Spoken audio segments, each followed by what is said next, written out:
All right, hello and welcome to this edition of the Carl Jackson Show podcast. I hope all of you mothers that might be listening had a wonderful Mother's Day, and I hope that all of you that have mothers and you're listening, I hope you treated your mothers to something wonderful. And I understand there's a lot of people that may be hurting. Maybe they've lost a mother, a wife, so on, etc.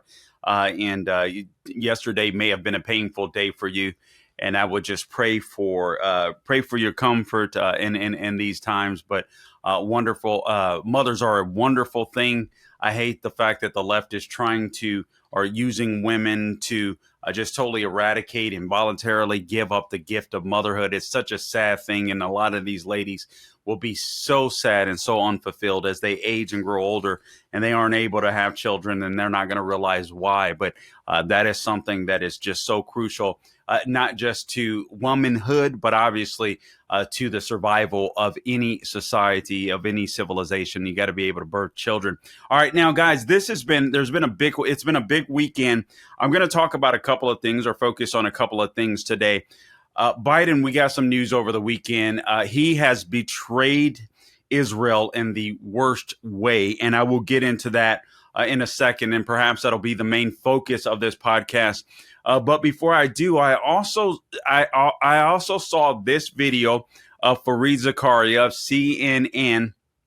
And I know a lot of shows must be talking about it today, but it is a clip, in my opinion, that's doing something that's a little uncanny for CNN. I almost think, now I'm going to wait and see if other reporters, the mainstream media, legacy media, whatever you want to call them, left-wing media, start to do it as well. But you almost get the sense that Fareed Zakaria is just bracing Democrats. Actually, you don't get the sense. He almost says it, basically says it. Bracing Democrats for defeat in November. Now, I got to say this right off the top.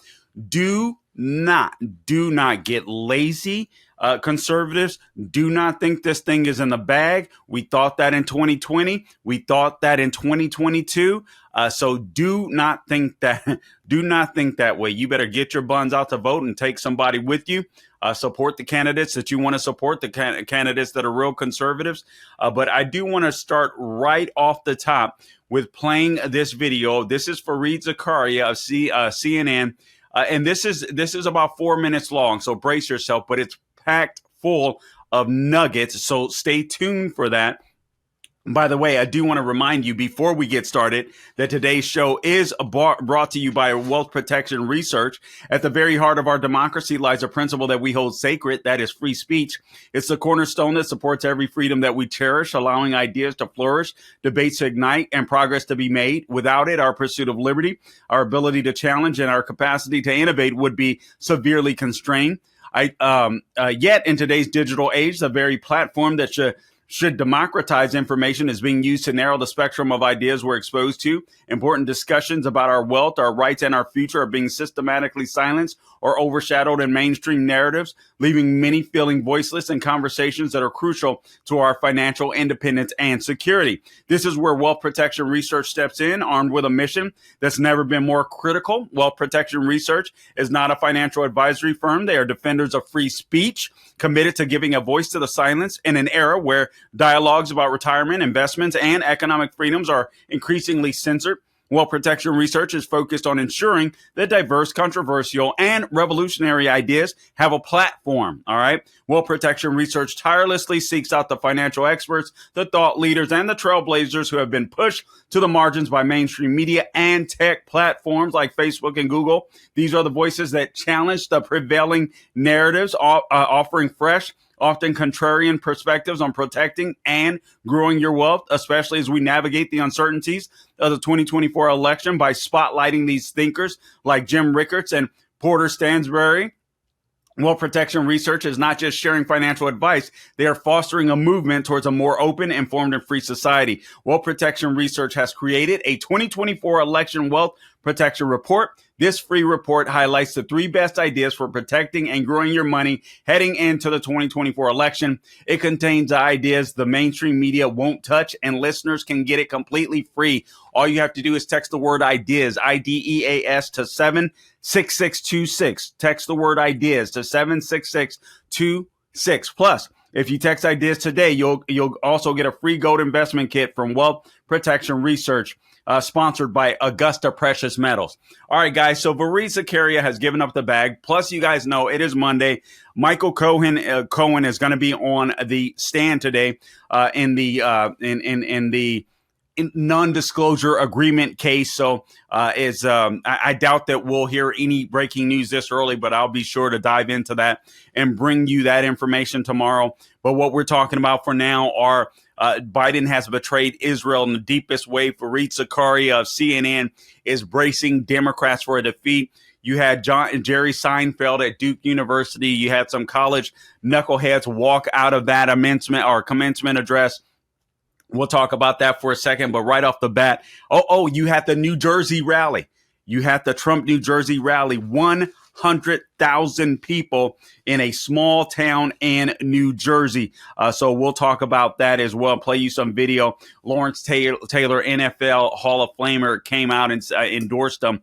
And it was pretty exciting to see. Anyway, without any further ado, here's Fareed Zakaria of CNN sounding the alarms and seemingly warning Democrats that Biden's time may be coming to an end. Let's pray that and hope that he's right. I have to admit, none of this is playing out as I thought it would. Trump is now leading in almost all the swing states, but behind those numbers lie even more troubling details. As someone worried about the prospects of a second Trump term, I think it's best to be honest about reality. I understand that polls are not always accurate, but in general, they have tended to underestimate Donald Trump's support, not overestimate it. I doubt that there are many shy Biden voters in the country. The economy has been in a robust recovery for more than 2 years now, with unemployment hitting a 54-year low in 2023 and increasing only slightly since then. But Biden is getting little credit for it. The shift here is stark. On the question of who voters trust more to deal with the economy, Trump has a 22-point lead over Biden, according to an NBC poll from January. This marks a 15-point bump for Trump compared to the same poll in 2020. Perhaps this is because inflation is a far more pervasive problem than unemployment, affecting all Americans every day. Perhaps it's because people's views on the economy now are largely derived from their broader attitudes towards the candidates. But whatever the reasons, it's a stunning reversal in the midst of a relentless stream of good economic news. On cultural issues, Biden and Democrats benefit from the opposition to the Republican Party's position on abortion. But on the other great cultural issue, immigration, Biden is 35 points behind Trump as to who would handle it better. And I do wonder whether abortion will be as large an issue in a presidential race, given that reversing Roe v. Wade threw the issue to state governments and legislatures and not the federal government. Perhaps the most worrying new trend for the Democrats is that far from being the more unified party, they are now bitterly divided over the war in Gaza. Bernie Sanders has said the eruption of pro-Palestinian protests could be Biden's Vietnam, and even invoked the specter of Lyndon Johnson choosing not to run for re-election in 1968 because of the opposition to that war. The analogy is far-fetched. America then was itself sending hundreds of thousands of troops to Vietnam, with more being recruited from college campuses every week. But there's no denying that the party seems more openly divided than it has been in decades. Only 33% of Americans said they approved of Biden's handling of the Israel-Hamas war, which is now opposed both by people who think he is too soft and people who think he is too hard on Israel. Let's pause it there just for the sake of time real quick, Gabe. Listen, not just for the sake of time, but we don't want to get into any copyright infringement trouble. And again, you're listening to Fareed Zakaria of CNN, and I'm going to debunk some of the stuff he said. But nonetheless, even though he's a man that is on the left, it is clear that he's trying to signal to Democrats that we better brace ourselves for a defeat here in November. I'm not saying that that's going to happen. You better do not rest on your laurels whatsoever. But this is exactly what he's saying is happening. I do want to address one thing The division between the Democrat Party has everything to do with Joe Biden. If you're winning, guess what? You're not divided. So the division, in my opinion, that you're seeing, I expect it within the Republican Party. We've had to fight rhinos for God knows how long, but Democrats usually stand hand in hand. But when you're losing, it's a different story, and I think that is an indication no one's talking about. When Democrats are not united, you got these radicals, the AOCs. You got who is the base now, the AOCs, the chick that's up in the squad basically, and so you have a Democrat Party that is divided, and I think they're all commies. I think most of the Democrat Party, frankly, the caucus, I shouldn't say that, but a good number of them are anti-Semites. Not most, but a good number of them are anti-Semites, and Democrats can't kick this, and that's their base. That's where they thrive or get a lot of or derive a lot of energy from. So they don't want to throw the squad and AOC under the bus. But this stuff is starting to hurt them. And so those that are more pragmatic on the Democrat side against those that are the AOCs, the Cori Bushes, Rashida Tlaibs of the world, that's hurting their party. They're fighting, they're warring, and I think that's a good thing. Let's go ahead and continue with this video. Por favor, Gabe. Meanwhile, Republicans seem to be uniting behind Trump. Whatever opposition he faced in the primaries has largely melted away. And the trials against him keep him in the spotlight, infuriate his base, who sees him as a martyr, and even may serve to make him the object of some sympathy among people in general who believe that his prosecutors are politically motivated. This happens to be true, in my opinion. I doubt the New York indictment would have been brought against a defendant whose name was not Donald Trump. Whoa, hold, pause, por favor. He just said this guy is having a moment of truth. He doubts that this New York indictment would have been brought against Trump were it not Trump. For that to be said on CNN is huge. Go ahead and continue, por favor, Gabe. A majority of Americans are skeptical that Trump will be able to get a fair trial, according to a CNN poll. And I haven't even mentioned Robert F. Kennedy Jr. and Cornel West and Jill Stein, all of whom would probably take votes away from Biden. Things could change. Polls do suggest that were Trump to be convicted of a felony, it could shift votes in Biden's favor. The administration may be able to pull off a ceasefire in Gaza and then a broader political settlement that gives Palestinians political rights and Israel diplomatic relations with Saudi Arabia. Trump could always embroil himself in some kind of scandal. But trend lines are not working in Biden's favor. He needs to do something bold and dramatic to seize the initiative, on asylum policy, for example, and reverse these numbers. The one that troubles me the most is on the question of who was the more competent. Joe Biden led Donald Trump by 9 points in 2020.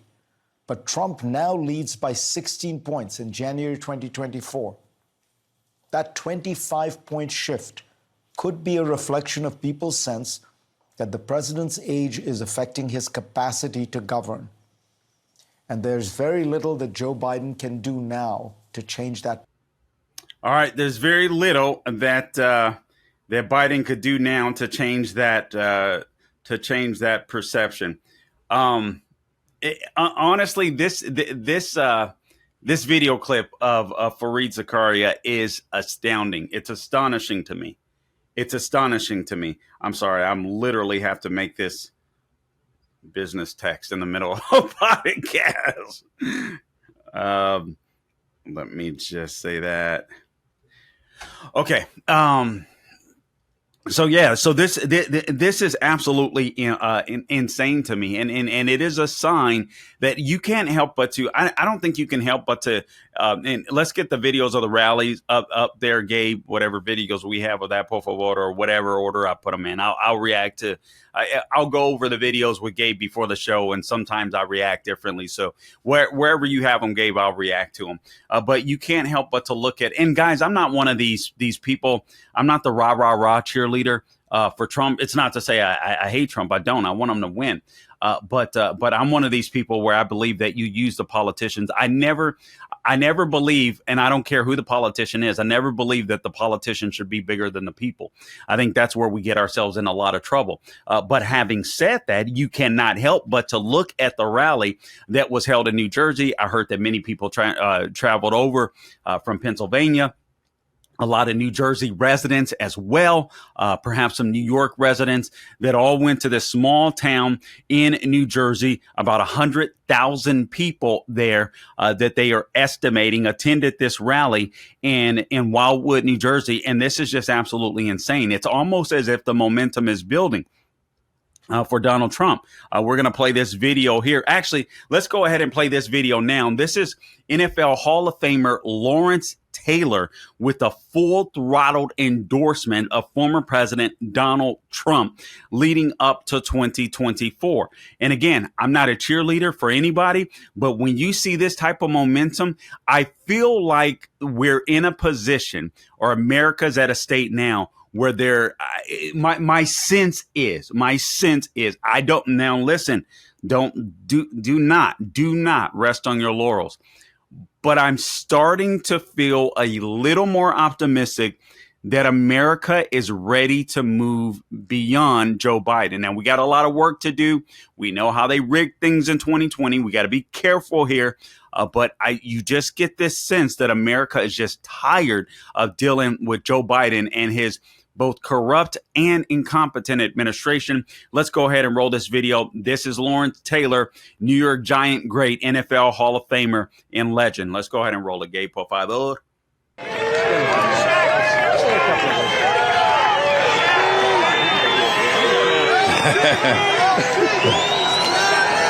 I just want to say,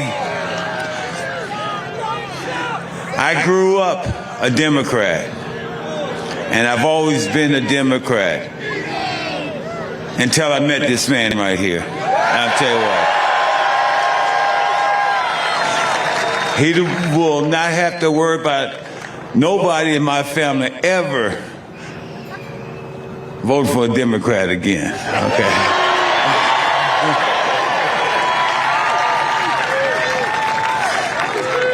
Don't you just love that guy?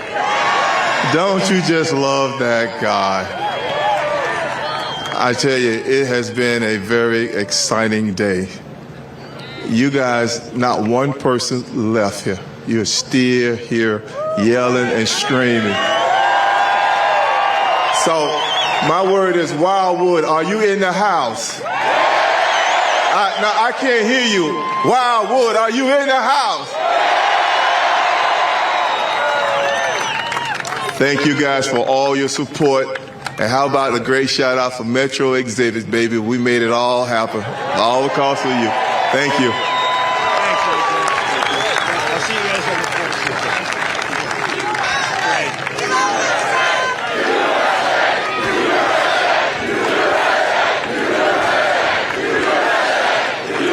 26th. Great guys, too.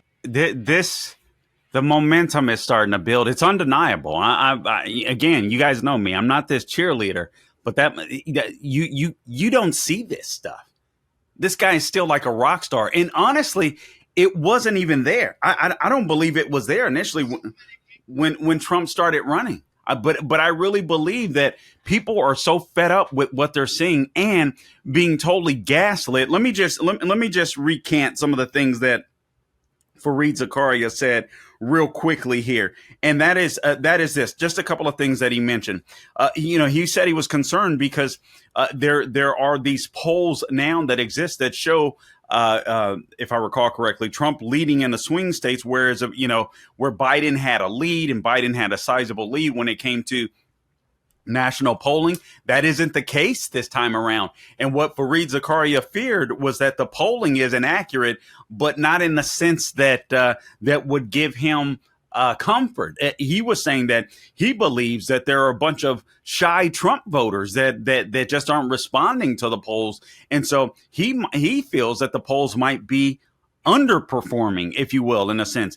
He doesn't believe that's the case for Biden. We know that isn't the case.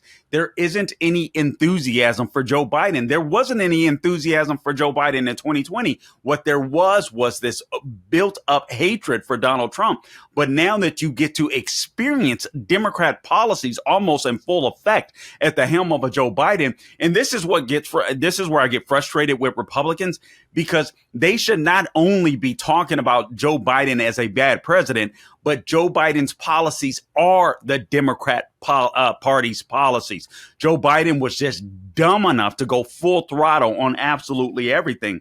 But Fareed Zakaria also talked about a robust economy. We all know that there isn't a robust economy. We know that the jobs that are coming back are jobs that were lost during the COVID lockdowns. We also know that many of the jobs that are coming back are low skilled and perhaps part-time jobs, not some career positions. He talked about the issue of abortion. And this is why I tell Republicans, man, listen, whenever you're confronted with the issue of abortion, put the left back on defense and then walk away from it, and then bring up the issues that really hurt them, the border issue and all that, the economy, you know what I mean? The foreign policy, a total disaster. But when it comes to abortion, I'm not the extremist. You're the extremist. You're the one that wants to kill a baby when it's out of the womb. You know what I'm saying? And move on. Move on. How am I extreme? Put them on defense and move on if you don't know how to fight that battle. But anyway, having said that, you heard what the man said. He's concerned that now that it's a state issue, Democrats won't have much to chirp about, but make no doubt about it, they will. But the biggest cultural issue is illegal immigration, which is why we need to continue bringing this issue up. He also mentioned Senator Bernie Sanders talking about Gaza being Joe Biden's Vietnam. I believe that's a stretch, but I do believe that it can hurt Biden, perhaps in a way that it hurt Lyndon B. Johnson. Joe Biden would never resign because Jill Biden wants the perks of the White House, and so does Hunter Biden. Hunter Biden needs to be pardoned. You know what I mean? But I do think that Joe Biden is so bad at foreign policy, he's making the situation in Israel worse, which I'll get to in just a moment here. And then, like Zakaria said, the trials are making Trump basically a martyr and a sympathetic figure. And frankly, that's why Trump is having the type of rallies that he's having, in my opinion, because people are now seeing him as a man that's coming out on the other side as these cases start to fall apart and people realize they're a bunch of junk. Jack Smith is now being questioned by Judge Eileen Cannon. That trial won't start, if it does, until after the election. You have Fannie Willis in Fulton County. Tap that Fannie Willis. Her case has fallen apart after she had an affair with this guy, Nathan Wade. And we found out that they were using some of the taxpayer funded money, or the prosecution, wherever they get that money, taxpayers ultimately pay for it. But misusing that money, more than likely. The Stormy Daniels case, the non-disclosure agreement, Stormy Daniels has been an absolute disaster. Now, Michael Cohen will be on the stand today, and I know Trump's attorneys have to be careful when they're cross-examining Michael Cohen, but we'll see what that brings. But Michael Cohen comes and he loses a lot of credibility. This guy is a fixer, even beyond his conviction, because what the left will be able to say if Trump is able to get convicted in this case, well, listen, he's no different than Michael Cohen, and so on, et cetera. But I don't think that will hurt Trump at all. To be frank, even if he is convicted, because I think so many people now that have started to tune into some of these trials just realize that they're a complete and utter sham. He also mentioned that what Biden would need to do is get a ceasefire going in Israel. That isn't going to happen. I think he's making the matters even worse, and we'll share that in just a sec. But before we do, let's go ahead and play this next video. This is Donald Trump again at the New Jersey rally. There's so many people here. There's so many people here. Man, over 100,000 people. Because this was supposed to be, they thought they'd hit 40. So they more than doubled it. But you can't even see the end. I wish we didn't have the press here. I wish we moved them the hell back so they'd have, because they can't see in the back. It's a lot of people. It's a lot of people to show up on a Mother's Day weekend to go and support this gentleman. And part of the problem that Biden has, and you've heard me say it, and you've heard any Republican or conservative with a modicum of common sense say this, the problem with Joe Biden and his policies and all the gaslighting is we just lived under a Trump presidency. Trump screwed up in his last year. There's no doubt about it. He was duped by Deborah Birx, by fascist Fauci. And we just got to be real about that. You can, if you want to deny the truth. But his last year, because he was duped, allowed himself to be duped by fascist Fauci and Deborah Birx, it really hurt him. And it basically everything that he had accomplished in his first 3 years was taken away in that short period of time. But we started to see a recovery. We started to see a recovery even before the election cycle, and we wouldn't have had the mandated jabs and all that kind of stuff. But I believe Biden was placed, into the White House. He kept those lockdowns going, and not only did we already spend money, Republicans and under the Trump administration on COVID, Biden gets in and spends even more money, and then he does the Green New Deal, basically the Inflation Reduction Act, which was no Inflation Reduction Act because it's government and their spending that causes inflation. Absolutely insane. But now we've had the privilege, if you will, or not the privilege, but we've had the disastrous 4 years or nearly 4 years of the Biden administration, and we can still compare them to everything that Trump did before the COVID lockdowns.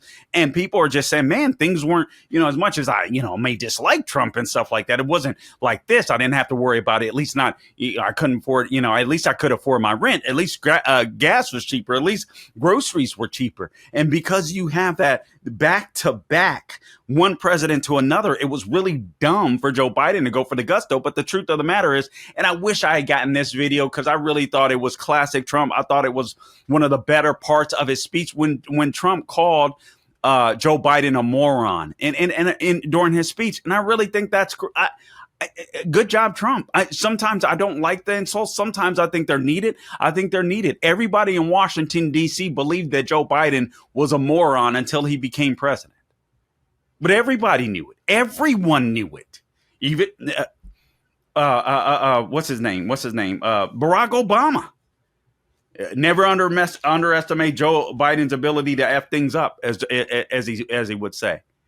Man, so it's absolutely insane. All right, now, Biden betrays Israel in the worst way. I want to get to this, but before I do, so Biden betrays Israel in the worst way.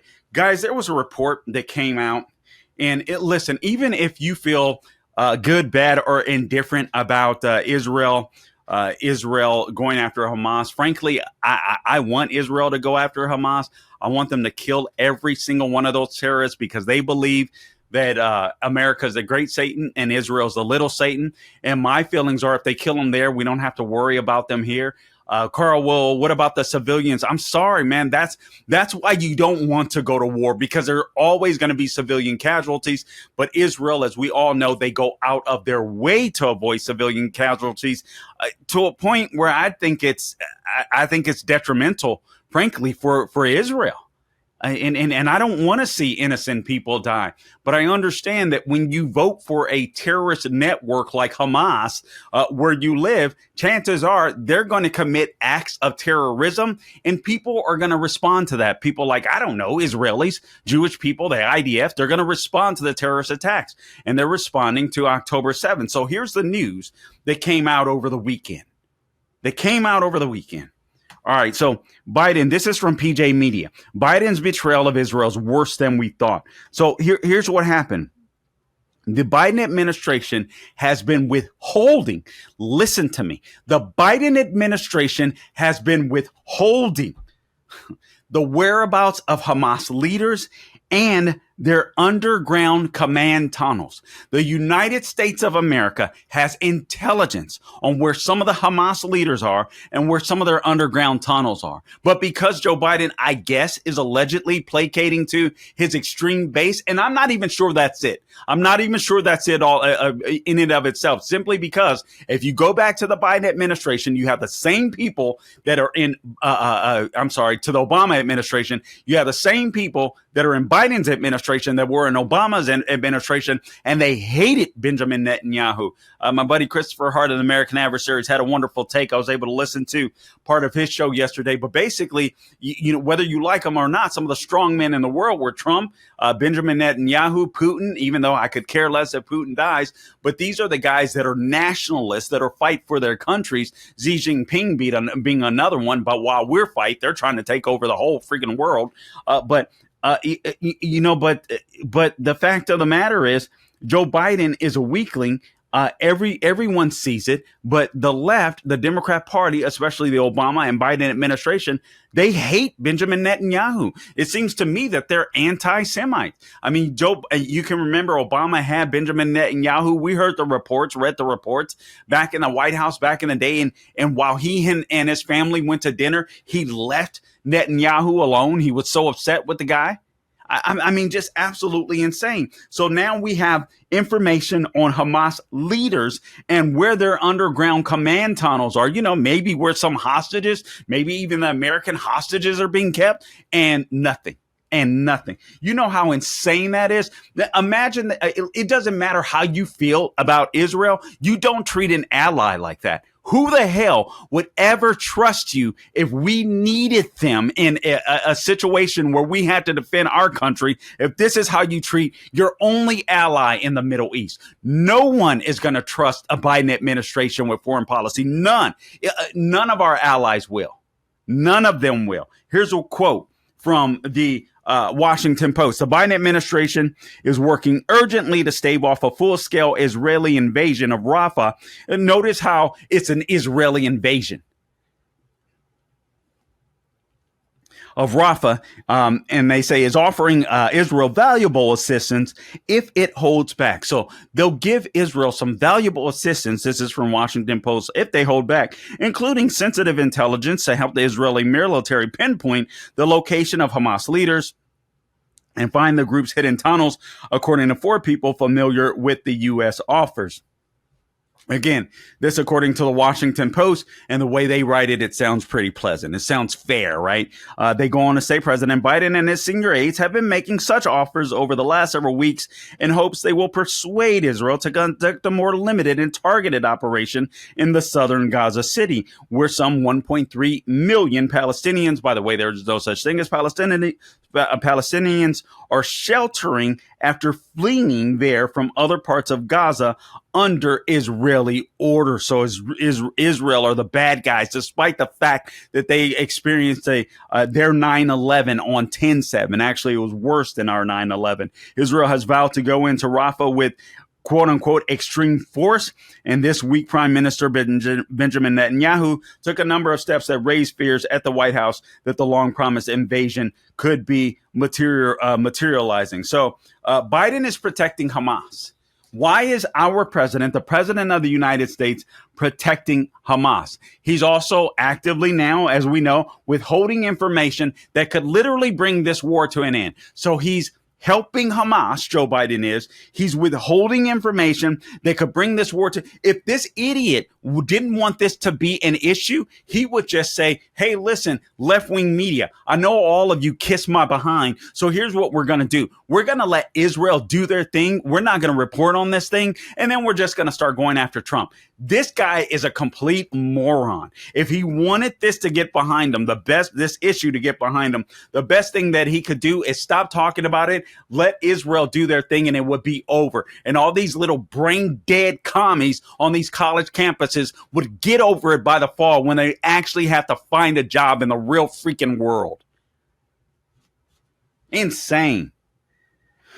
They also say that he's using vital intelligence, Biden is, as leverage to prevent Israel from conducting the operation. So you have Biden helping Hamas. You have Biden actively withholding information from Israel that could literally bring this war to an end.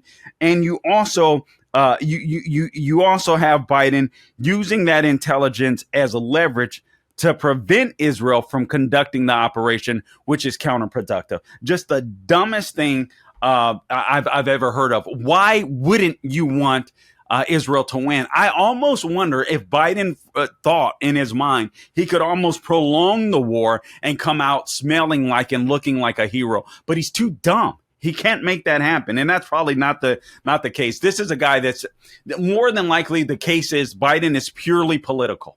No principles whatsoever.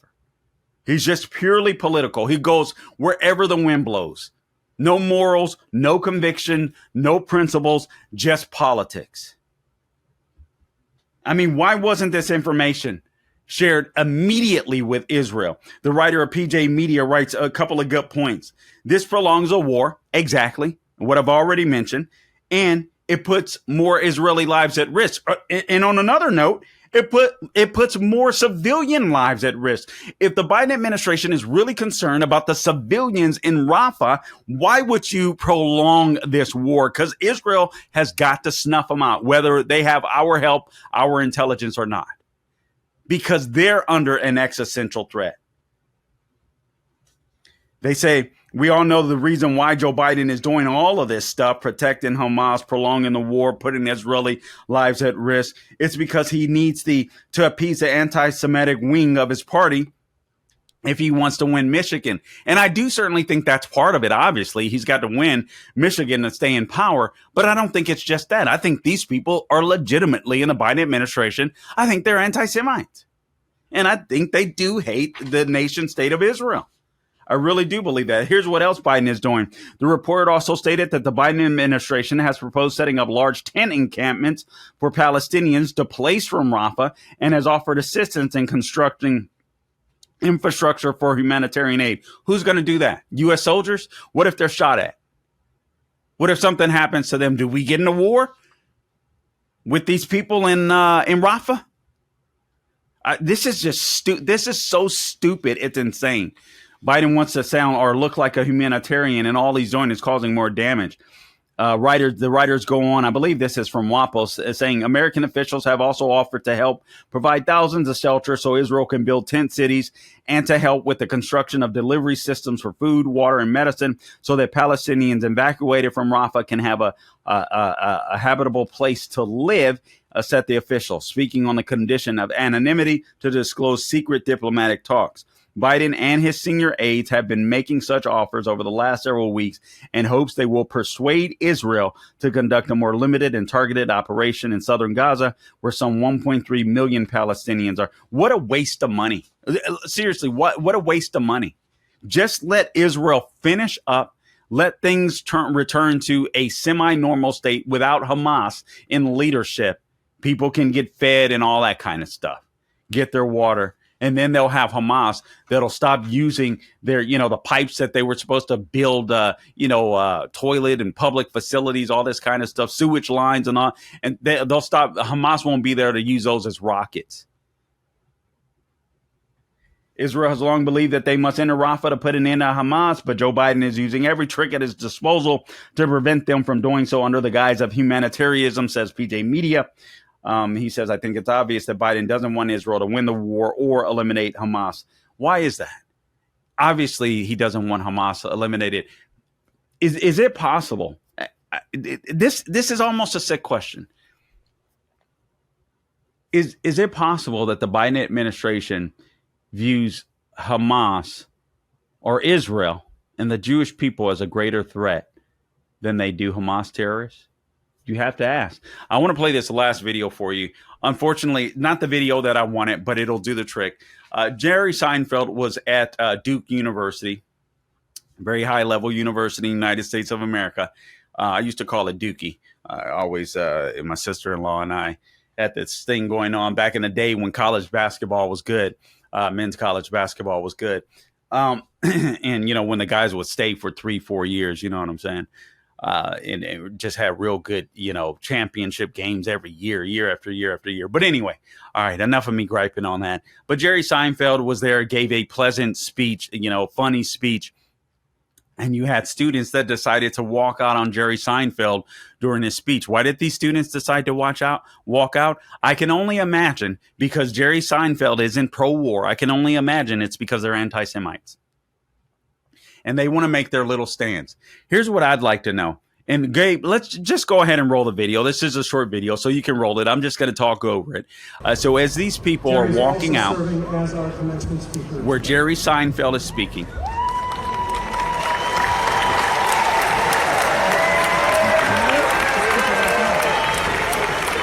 Then the crowd. So what's the big deal about Mr. The crowd starts booing these little privileged brats. Their lives are completely meaningless. Our commencement speaker. Aside from the fact that we're perhaps all wondering whether he's wearing a puffy shirt under this. All right, so these are people that are struggling with purpose and they're struggling with meaning, and they'll just glom onto anything to feel they're so privileged. I mean, I hate using that word. I really do hate using that word. They're graduating from Duke University, one of the most prestigious and expensive schools in the entire country, perhaps, dare I even say, world. All right, very good school. And they're trying to protest. I think every single one of their names and pictures should be taken and sent to corporations so they can't get hired.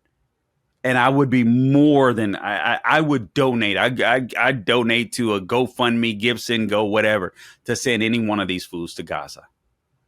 Maybe the problem with the Biden administration is they're just as childish and moronic as these students who haven't experienced the real world.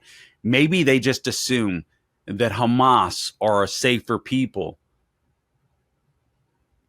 than Israelis. That's a hard thought to rest on, but I do have to rest there. Speaking of rest, just real quick, mypillow.com, they got a $25 extravaganza. Take advantage of it.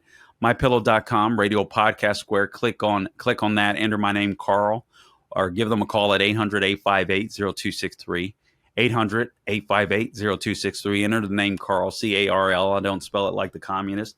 And take advantage of the $25 extravaganza sale. Everything you can imagine is on sale for $25 right now. My listeners can take advantage of it. From sandals to the My Pillows with the Giza fabric on it, to towels, to dish towels, you name it, $25. Absolutely insane. But they've tried their best to cancel my man, the left-wing media, the Democrats have, and in corporate media and all this kind of stuff. He's been a victim, if you will, of this cancel culture, but not here, not on the Carl Jackson Show. American jobs, American manufacturing, great products, only $25. MyPillow.com, promo code Carl. Take advantage of that. Guys, don't forget to subscribe to the podcast wherever you go to get your podcast. Find me on all things social media at The Carl Jackson Show. Until next time, do not grow weary doing good. God bless you.